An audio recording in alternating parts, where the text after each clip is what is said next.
ദൈവ തിരുനാമം വാഴ്ത്തപ്പെടുമാറാകട്ടെ.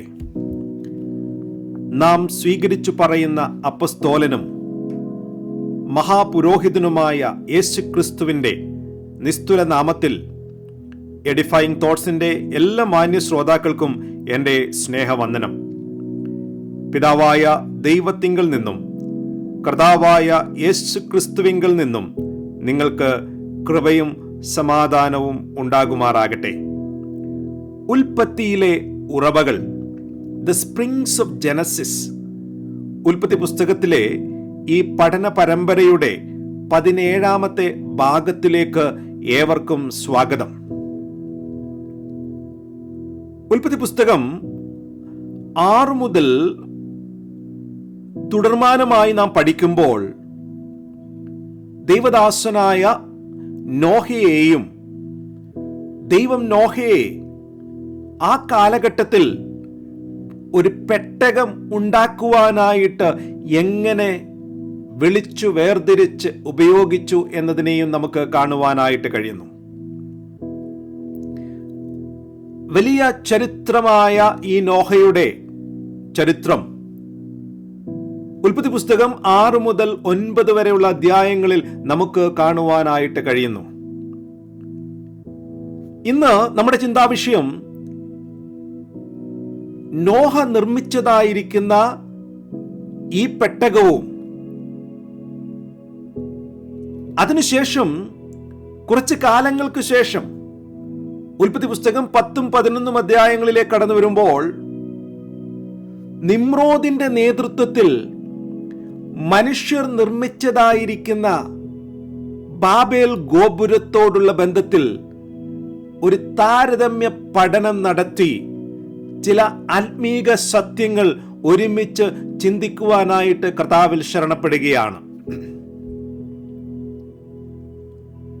ഉൽപ്പത്തി പുസ്തകം 6ാം അധ്യായത്തിലെ ചരിത്രം നമുക്ക് വളരെ വ്യക്തമാണ്.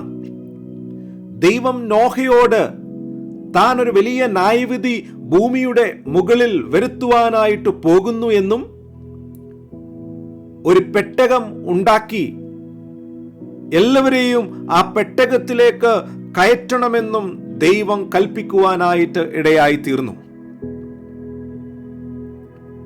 ദൈവത്തിന്റെ കൽപ്പന അതേപടി അനുസരിച്ചുകൊണ്ട് നോഹ ഒരു പെട്ടകം തീർക്കുവാൻ ഇടയായി തീർന്നു. അതിനുശേഷം നമുക്ക് കാണുവാനായിട്ട് കഴിയുന്നത് നീതി പ്രസംഗിയായ നോഹ അന്നുണ്ടായിരുന്നതായിരിക്കുന്ന തലമുറയോട് ദൈവത്തിന്റെ ന്യായവിധിയെക്കുറിച്ചും വരുവാനായിട്ട് പോകുന്നതായിരിക്കുന്ന വലിയ നാശത്തെക്കുറിച്ചും ദൈവം ഒരുക്കിയ ഈ വലിയ കൃപയുടെ പെട്ടകത്തെക്കുറിച്ചും പ്രസംഗിക്കുവാനായിട്ട് തുടങ്ങി. എന്നാൽ അനേക നാളുകൾ നോഹയുടെ കാലത്ത് ദൈവം കൃപയോടെ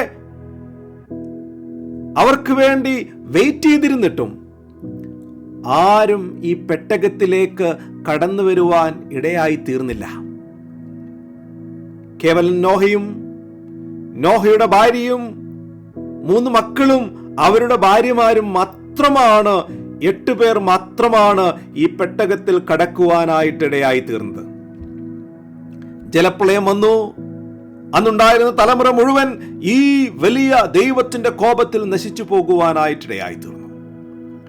എന്നാൽ ദൈവം കൃപയോടെ ഉണ്ടാക്കിയതായിരിക്കുന്ന ഈ പെട്ടകത്തിൽ കടന്ന 8 പേരും രക്ഷപ്പെടുവാനായിട്ട് ഇടയായി തീർന്നു.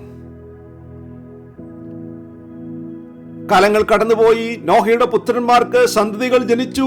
അവർ വീണ്ടും വളരുവാനായിട്ടിടയായി തീർന്നു.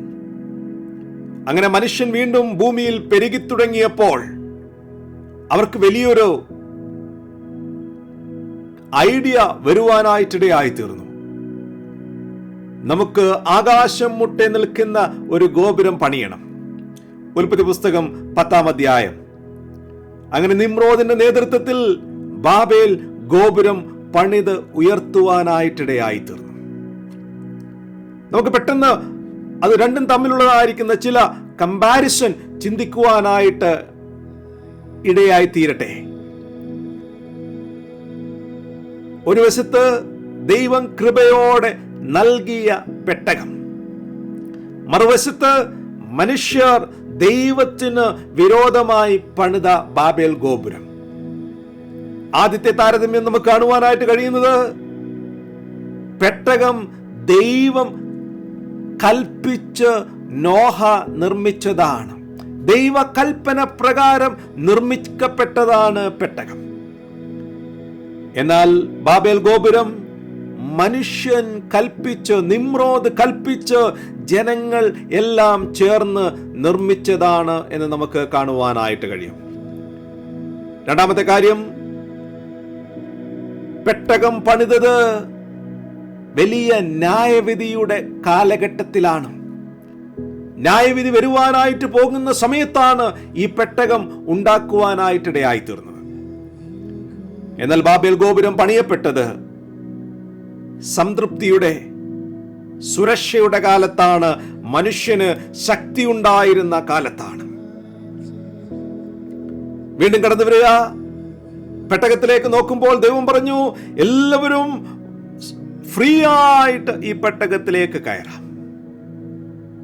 നോഹ ദൈവത്തിന്റെ കൽപ്പന പ്രകാരം പെട്ടകമുണ്ടാക്കി ജനങ്ങളെ അതിലേക്ക് ക്ഷണിക്കുവാനായിട്ടിടയായിത്തീർന്നു. എന്നാൽ 10-ാം അധ്യായത്തിലേക്ക്, ബാബേൽ ഗോപുരത്തിലേക്ക് വരുമ്പോൾ അവിടെ നിമ്രോദ് ജനങ്ങളെ ക്ഷണിക്കുകയാണ്. കം ലെറ്റ് us ബിൽഡ്, നമുക്ക് പണിയാം. ഒരുമിച്ച് പണിയുന്നതായിരിക്കുന്ന ജനങ്ങൾ. ആ ബാബേൽ ഗോപുരം പണിയുവാനായിട്ട് അവർ അധ്വാനിച്ചു. വീണ്ടും നാം കടന്നു പോകുമ്പോൾ പെട്ടകത്തിലേക്ക് ആരും തന്നെ കടന്നു വന്നില്ല. എന്നാൽ ബാബേൽ ഗോപുരം പണിയുവാൻ, അതിൽ വസിക്കുവാനായിട്ട് അനേകർ കടന്നു വന്നതായിട്ട് നമുക്ക് കാണുവാനായിട്ട് കഴിയുന്നു. പെട്ടകത്തിലേക്ക് കടന്നു വന്ന 8 പേര് അവർ രക്ഷ പ്രാപിക്കുവാനിടയായിത്തീർന്നു. എന്നാൽ ബാബേൽ ഗോപുരത്തിൽ അത് പണിത് അതിൽ കടന്നതായിരിക്കുന്ന ഒരു വ്യക്തികളും അതിന്റെ അനുഗ്രഹം അനുഭവിക്കുവാനായിട്ട് ഇടയായിത്തീർന്നില്ല. പെട്ടകത്തിൽ കടന്ന 8 പേരും അവർ രക്ഷപ്പെട്ട് ദൈവത്തെ ആരാധിക്കുവാനും ദൈവം അവരോട് ഒരു ഉടമ്പടി ചെയ്യുവാനും ഇടയായിത്തീർന്നു. നോഹയുടെ ഉടമ്പടി, ദൈവം നോഹയുമായിട്ട് ഒരു ഉടമ്പടി ചെയ്യുവാനായിട്ട് ഇടയായിത്തീർന്നു. എന്നാൽ ബാബേൽ ഗോപുരം നാം കാണുമ്പോൾ അവിടെ ജനങ്ങൾ ചിതറിപ്പോകുവാനും ന്യായവിധി ഉണ്ടാകുവാനും ഇടയായിത്തീർന്നു. എന്നെ കേൾക്കുന്നതായിരിക്കുന്ന പ്രിയ സഹോദര, സഹോദരി, സ്നേഹിത, മനുഷ്യന്റെ ദൈവത്തിന് വിരോധമായിട്ടുള്ള കാഴ്ചപ്പാടിന്റെ വലിയ ചിത്രമാണ് ഇവിടെ നമുക്ക് കാണുവാനായിട്ട് കഴിയുന്നത്. മനുഷ്യന്റെ പാപത്തിന്റെ മുകളിൽ ദൈവത്തിന്റെ ന്യായവിധി കൽപ്പിച്ചാക്കിയപ്പോൾ സ്നേഹസമ്പൂർണനായിരിക്കുന്ന ദൈവം ആ ന്യായവിധിയോട് കൂടെ തന്റെ കരുണയിൽ, തന്റെ കൃപയിൽ ഒരു പെട്ടകം നോഹ മൂലം നിർമ്മിക്കുവാനായിട്ടിടയായിത്തീർന്നു. ആ പെട്ടകത്തിലേക്ക് സൗജന്യമായിട്ട് എല്ലാവർക്കും കയറുവാൻ ആഹ്വാനം നോഹ നൽകി. എന്നാൽ സൗജന്യമായിട്ടുള്ളതായിരിക്കുന്ന ആ പെട്ടകത്തിലേക്ക് കയറുവാനായിട്ട് അന്നത്തെ കാലഘട്ടത്തിൽ ഉണ്ടായിരുന്ന ആരും തയ്യാറായില്ല. ദൈവത്തിൽ അവർ വിശ്വസിക്കുവാൻ തയ്യാറായില്ല. ദൈവത്തിന് വിരോധമായി നിന്നു. ന്യായവിധി കടന്നു വന്ന് അവർ മുഴുവനായി നശിക്കപ്പെടുവാനായിട്ട് ഇടയായിത്തീർന്നു. എന്നാൽ 10-ാം അധ്യായത്തിൽ ബാബേൽ ഗോപുരം പണിയുവാനായിട്ട് അവർക്ക് ആഹ്വാനം ലഭിച്ചപ്പോൾ അവർ കടന്നു വന്ന് വലിയ കല്ലുകൾ ഉപയോഗിച്ച് ബാബേൽ ഗോപുരം പടുത്തുയർത്തുവാനായിട്ടിടയായിത്തീർന്നു. ദൈവത്തിന് വിരോധമായിട്ടുള്ള മത്സരം. ദൈവമേ, നീ വീണ്ടും ഒരു ജലപ്രളയം ഭൂമിയിൽ അയച്ചാൽ ഞങ്ങളെ നശിപ്പിക്കുവാൻ കഴിയുകയില്ല. ഞങ്ങളിതാ ഗോപുരം പണിത് ആകാശത്തോളം കടന്നു വരുന്നു എന്ന് ദൈവത്തിന് വിരോധമായിട്ടുള്ളതായിരിക്കുന്ന മത്സരം. എന്നാൽ ദൈവം ആ ജനങ്ങളെ ചിതറിക്കുവാനായിട്ട്, അവരുടെ ഭാഷയെ കലക്കുവാനായിട്ട് അവർ ചിതറിപ്പോകുവാനായിട്ടിടയായിത്തീർന്നു. എന്നെ കേൾക്കുന്ന പ്രിയ സ്നേഹിത, കാൽവരി ക്രൂശിൽ ദൈവം കർത്താവായ യേശുക്രിസ്തുവിലൂടെ മനുഷ്യന്റെ പാപത്തിനായിട്ട് വലിയ പ്രായശ്ചിത്തം ഒരുക്കുവാനായിട്ടിടയായിത്തീർന്നു. അവനിൽ വിശ്വസിക്കുന്നവന്, കർത്താവായ യേശുക്രിസ്തുവിൽ വിശ്വസിക്കുന്നവന് ദൈവമക്കളാകുവാനുള്ള അധികാരം നൽകിയിരിക്കുകയാണ്. കൃപയാലല്ലോ നിങ്ങൾ വിശ്വാസം മൂലം രക്ഷിക്കപ്പെട്ടിരിക്കുന്നത്. അതിന് നിങ്ങൾ കാരണമല്ല, ദൈവത്തിന്റെ ദാനമത്രേ. കൃപയാൽ രക്ഷ ദൈവം കർത്താവായ യേശുക്രിസ്തുവിന്റെ ക്രൂശ് മരണത്തിലൂടെ മനുഷ്യന് നൽകി. എന്നാൽ മനുഷ്യന് സൗജന്യമായി നൽകിയ രക്ഷ തിരസ്കരിച്ചുകൊണ്ട് ഇന്ന് നാം ലോകത്തിലേക്ക് നോക്കുമ്പോൾ മനുഷ്യൻ തങ്ങളുടെ രക്ഷയെ പണിതുകൊണ്ടിരിക്കുകയാണ്. അവർ സ്വന്തമായിട്ട് അവരുടെ രക്ഷയെ പണിയുന്നതായിരിക്കുന്ന വലിയ ചിത്രമാണ് നമുക്ക് കാണുവാനായിട്ട് കഴിയുന്നത്. അന്ന് പെട്ടകത്തിൻ്റെതായിരിക്കുന്ന നാളുകളിലും ബാബേൽ ഗോപുരത്തിന് നാളുകളിലും നടന്നതുപോലെ ദൈവത്തിന്റെ ന്യായവിധിയല്ലാതെ അതിനു മുകളിൽ വേറെ ഒന്നും ലഭിക്കുവാനായിട്ടില്ല.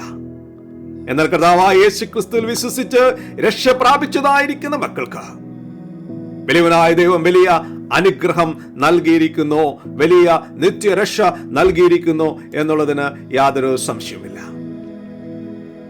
ഒരു കാര്യം കൂടെ പറഞ്ഞ് ഞാൻ മുന്നോട്ട് പോകുവാനായിട്ട് ആഗ്രഹിക്കുകയാണ്. ദൈവം ഭൂമിയെ സൃഷ്ടിച്ചപ്പോൾ അതിനെ ഒരു ഭൂഖണ്ഡമായിട്ടാണ് സൃഷ്ടിച്ചത്.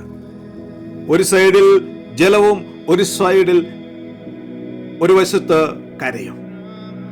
എന്നാൽ ഉൽപ്പത്തി പുസ്തകം 10-ാം അധ്യായം 25-ാം വാക്യത്തിൽ വായിക്കുന്നു, പെലേഗ് എന്ന് പറയുന്നതായിരിക്കുന്ന വ്യക്തിയുടെ സമയത്ത് ഭൂമി വിഭജിക്കുവാനായിട്ടിടയായി തീർന്നു. അത് വിവിധങ്ങളായിരിക്കുന്ന കോണ്ടിനെന്റ്സ് ആയിട്ട്, വിവിധ ഭൂഖണ്ഡങ്ങളായിട്ട് വിഭജിക്കപ്പെടുവാനായിട്ട് ഇടയായി തീർന്നു.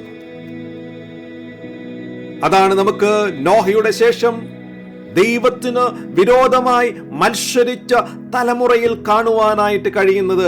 ദൈവം അവരുടെ ഭാഷ മാത്രമല്ല, ഭൂഖണ്ഡം പോലും വിഭജിച്ചുകൊണ്ട് വിവിധങ്ങളായിരിക്കുന്ന ഭൂഖണ്ഡങ്ങളിലേക്ക്, വിവിധങ്ങളായിരിക്കുന്ന ഭാഷകളിലേക്ക്, വിവിധങ്ങളായിരിക്കുന്ന ജാതികളായി മനുഷ്യൻ വിഭജിക്കപ്പെടുവാനായിട്ടിടയായി തീർന്നു. നോഹയുടെ 3 പുത്രന്മാര് ഷേം, ഹാം, ജാഫേത്ത്. ഇവരെ 3 പേരെ നാം പഠിക്കുമ്പോൾ അവരിൽ നിന്ന് 3 പേരിൽ നിന്ന് 3 ജാതികൾ, 3 വംശങ്ങൾ ഉണ്ടാകുവാനായിട്ടിടയായി തീർന്നു.